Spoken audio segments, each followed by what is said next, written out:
Hello नमस्कार दोस्तों मैं आज आप लोगों को बताऊंगा भद्रकाली देवी माता की ऐतिहासिक रहस्य एवं उसकी कहानी। तो दोस्तों इस वीडियो को आप लोग अंत तक जरूर देखना।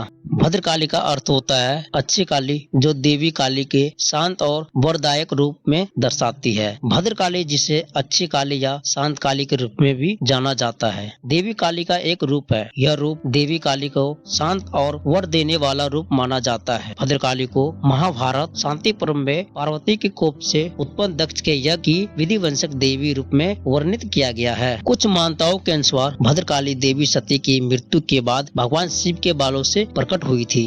भद्रकाली को देश के 52 शक्ति पीठों में से एक माना जाता है। भद्रकाली का कल्याणी रूप में भी पूजा किया जाता है, जिसमें वह कल्याणकारी और आशीर्वाद देने वाली देवी के रूप में देखी जाती है। केरल की परंपराओं के अनुसार मार्कंडेय पुराण में वर्णित भद्रकाली ब्रह्मांड को बुराई से मुक्ति दिलाने के लिए राक्षस दारिका का वध से जुड़ी घटनाएं केरल में कन्नूर जिले में मडाई के पास हुई थी। भद्रकाली देवी को युद्ध की देवी के रूप में भी माना जाता है। उन्होंने देवी या सती या आदि शक्ति पराशक्ति की सबसे क्रूर रूपों में से एक माना जाता है। देवी भद्रकाली को दृढ़ता और उग्रता का प्रतीक माना जाता है। भद्रकाली देवी काली का एक भयानक रूप है जो सज्जनों की बुराई से बचाती है। संस्कृत में भद्रा शब्द का अर्थ सभ्य होता है। इस नाम की धार्मिक व्याख्या यह है कि भद्रा को भ और द्र में विभाजित किया गया है। भ अक्षर का अर्थ होता है भ्रम या माया और द्र का उपयोग अति योग शक्ति के रूप में किया जाता है, जो सबसे महान का संकेत देता है। भद्रा का अनुवाद महामाया होता है, इसलिए संस्कृत में नाम भद्रकाली का अर्थ है महामाया काली। माया का अर्थ होता है भ्रम। भद्रकाली की पूजा करना महामाया से मुक्ति पाने जैसा इसे उनके हाथ से कटे हुए सिर की दृढ़ता से देखा जाता है, जो दर्शाता है कि देवी भद्रकाली मुक्ति प्रदान करती है, जो अपने अहंकार से खुद मुक्ति करने के रूप में देखा जाता है, इसलिए इसका कटा हुआ सिर।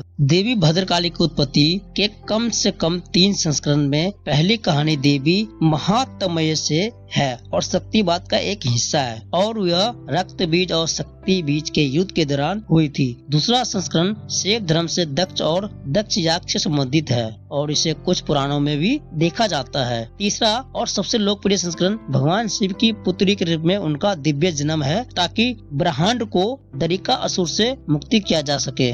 वायु पुराण और महाभारत के अनुसार देवी भद्रकाली देवी के क्रोध और रोष के कारण अस्तु में आई। यह तब हुआ जब दक्ष ने महान आवेशमय यज्ञ घोड़े की बलि के दौरान भगवान शिव का अपमान किया। तुरंत रहस्य के अनुसार वह शिव के उत्तरायण मुख अमान्य से प्रकट हुई, जो नीले रंग का था और उनकी 3 आंखें थी। देवी भद्रकाली को 3 आंख और 4 या 16 या 18 हाथों के साथ दर्शाया गया है। उन्हें कई हथियार चलाते हुए दिखाया गया है। उनके सिर से आग की लपटे हुए निकल रही है और उनके मुंह से एक छोटा सा दांत निकला हुआ है। उनकी उग्रता को इस तरह दर्शाया गया है कि वह एक हाथ में असुर को कटा हुआ सिर और दूसरे हाथ में कई हथियार पकड़े हुए है। उनकी जीभ खून से लाल है। उनके सिर पर एक सजावटी मुकुट है।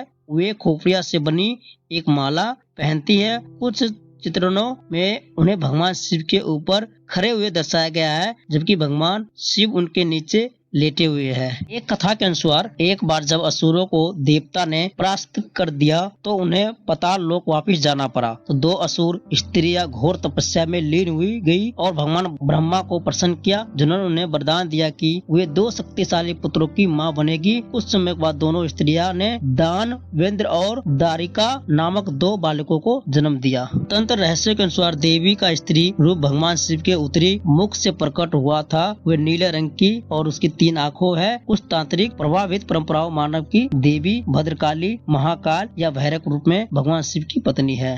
तमिलनाडु में शक्ति के इस रूप में महायाला भगवती या महाल्य भद्रकाली कहा जाता है, जो जाति या धर्म की परवाह किए बिना अपने उपासकों की रक्षा करती है। ऐसा कहा जाता है कि देवी भद्रकाली उन लोगों की रक्षा करती है जो केरल राज्य की पारंपरिक मार्शल आर्ट कालीरी पयूट का अभ्यास करते हैं। ऐसा माना जाता है कि सम्राट विक्रमादित्य और उनके भाई भट्टी भी देवी भद्रकाली के बहुत बड़े उपासक थे। उनके आशीर्वाद से उन पर समृद्धि की वर्षा हुई थी। भद्रकाली जयंती पर पूजा करने से 11 इच्छाओं को पूरा करने में मदद मिल सकती है, क्योंकि यह दिन कृष्ण पक्ष की एकादशी को पड़ता है। भक्तों की हानिकारक और नकारात्मक ऊर्जाओं से बचाता है। भक्तों को अच्छे स्वास्थ्य, सफलता और सौभाग्य का आशीर्वाद देता है। यह भक्तों की बुरी नजर और काले जादू से बचाता है। तो दोस्तों, ये सब जानकारी आप लोगों को कैसा लगा? अगर अच्छा लगा तो इस वीडियो को लाइक करें और चैनल को सब्सक्राइब करें। जय हिंद, जय भारत, धन्यवाद।